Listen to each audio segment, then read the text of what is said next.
Good evening, my fellow friends and YouTubers. This is Kurt, and welcome back to the Kurt's Place channel here on the YouTube. I wanted to tell you a little bit about the video that you're going to be seeing. One of the reasons why this video is so special to me. This video is a video about my Skeletal pinball machine that I built for my basement arcade in my workshop. And one of the reasons why this video is so important is this pinball machine was actually dedicated to my dad. Sadly, my dad has passed, but he was always a big influence in my life throughout the years, and he's one of the reasons that I got into pinball machines and video games in the first place. And this is just a pinball machine that was made to honor him. Okay, everybody, welcome back, and now I'm actually going to give you a tour of the Skeletal pinball machine that I built here down in my basement arcade room. Okay, now just to give you a little background on this machine, as I stated earlier, it took me 2 years to design this machine and about 2 full weeks to build. I'm going to go and show you details and things about the machine and how it came to be. Okay, I'm going to go ahead and start with the side profile and show you exactly what it looks like. Okay. Now you're going to see from the side profile here, I'm going to go ahead and show you on the side. The reason why it's a skeletal pinball is if you look at the side, you're going to notice how everything's exposed. You see how you can actually see through it, unlike a regular pinball machine where it has solid sides. This is actually made out of frames. It's actually made out of pieces of actual shelf brackets. The whole machine's basically constructed that way. So even though it looks like a real pinball machine, it has the same shape as a real pinball machine. But as you're going to see, it's got frames. The whole thing is constructed of frames. And you're going to notice too now, like on the back glass and everything like that, you see how it looks like the actual glass is actually floating inside the machine? That's actually the look I was going for with the Skeletal pinball. I want everything to look like it's actually floating in there. And you're going to notice even on the playfield, the actual monitor and everything, there's a clear piece of glass on top here. And if you notice on top, it actually looks like the monitors are actually floating inside the cabinet. Okay, now to give you some specifics about the machine, the top glass I'm using on top right now, that's a Philips 35-inch LCD monitor that I'm using right now for the top box. Okay, now for the lower playfield, I went with a Samsung 45-inch LCD TV as well for the bottom of the cabinet, as you can see there. Okay, now speaker-wise, for the actual audio output, I really ramped up the speakers a lot on this machine.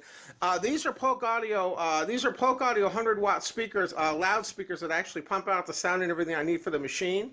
And you're also going to notice underneath the machine, down below here, there's a 200-watt Insignia amplifier and everything like that. And also connected to Wi-Fi and things if I want to use it. That pumps out all the sound that I need to play my games. Okay, now one of the questions people have asked is, when I built the frames and things, how did I basically? I had some questions. How did I come up with the concept of building the frames? All the frames on this machine are actually what I used is I actually use shelf brackets, as you can see here, and this is all painted in the Krylon black that I use for all my arcade machines. You're going to notice that like on the inside of the machine, it's all constructed of these frames. Now, the thing to keep in mind with these frames is there's also a piece of glass. There is a piece of glass in here as well. There's a piece of glass in here as well. And then there's also a big sheet of glass on the bottom here as well that covers the playfield. Now, the thing to keep in mind about this machine is it was extremely labor intensive. One of the hardest things I had to figure out is exactly how I was going to hook all these frames and everything together to build a machine like this. That's basically what took all the time and planning, was to figure out how I was going to make a machine like this. Because of the weight and everything, I wanted to make sure I wanted to make sure the integrity and everything was very strong. Well, as you can see, the machine has steel supports and things along here, and it's got ones that along wrong here. It's also got cross members that go up and down. And something else that's very unique about this machine is the back box is actually over the playfield. Unlike a regular pinball machine, the playfield actually comes underneath, and then the back box is actually above it. What that does is that gives you a really cool effect when you're playing pinball. By having the back box here and having the playfield go underneath like it does, it makes it very cool when you're playing different games and things. It gives it a really cool perspective. Now, the actual cutting of the materials that were used to, by the time I got done with materials, I spent probably about $1,000 on materials by the time I got done with all the steel frames, glass, and everything else that you see here. Now, of course, the top monitor, everything I had already. Now, I had to buy the speakers, the amplifier, and everything as well, and also the monitor that you see here. Now, The actual construction cost for the cabinet when I got done was about $1,000. That was for the material, for the speakers, and for the TV and things. Now the thing to keep in mind is the computer and everything down here. I already had the computer, so I didn't have to buy that. I already had the top monitor, so I didn't have to buy that. But all the new things I added came out to about $1,000. Now, the computer and everything, when I built the computer and everything, that computer was almost $3,000 when I built the computer and everything. Now you're going to notice the total cost to build this whole project, if you were trying to build one today, would probably come out to about probably $3,000 to $4,000 depending on the options that you go with. Now, something you're also going to notice too is when you see the control panel, this uses the same control panel. If you notice, if in my arcade machines, this uses the same control panel that I have in my arcade machines. Now these control panels, I build these entirely in-house.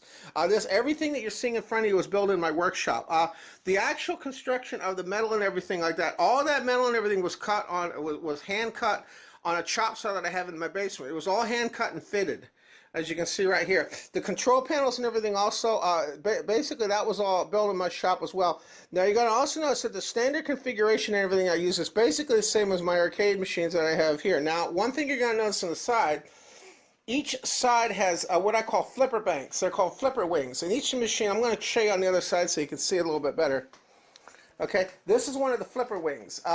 One of the things I actually did is I actually constructed this the same way I constructed the upper portions. You're going to notice that now the bolts and everything that are holding this together, those are all stainless steel bolts. You're going to notice that there's three buttons. There's three different buttons. One button is used for flippers, one button is used for magnet save or special features, and then the bottom one's used as a nudge button to nudge the actual table when you're playing a game on it.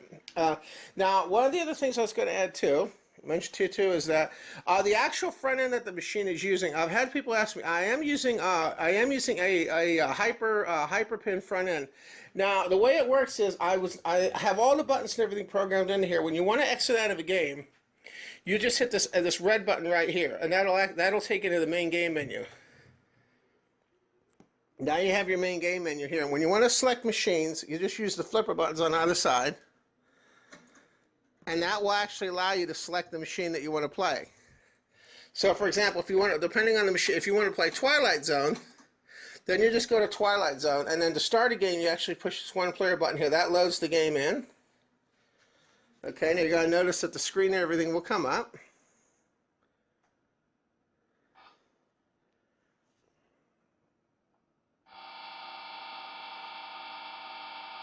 Okay, and that brings up the actual gameplay.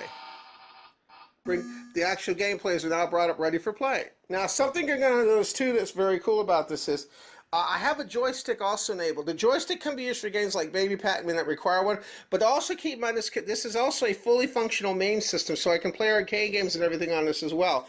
And to put a credit on the machine, you actually hit the start button here. That's the credit button that puts a credit on the machine. Okay, and then over here, these buttons over here, when you're in the main menu, you can actually use these. When you're actually on the main screen, you can actually check out the details and stuff about the machine. Let me go ahead and show you how that works. Let me exit out of this. Now to start a game, also you would push the one player button.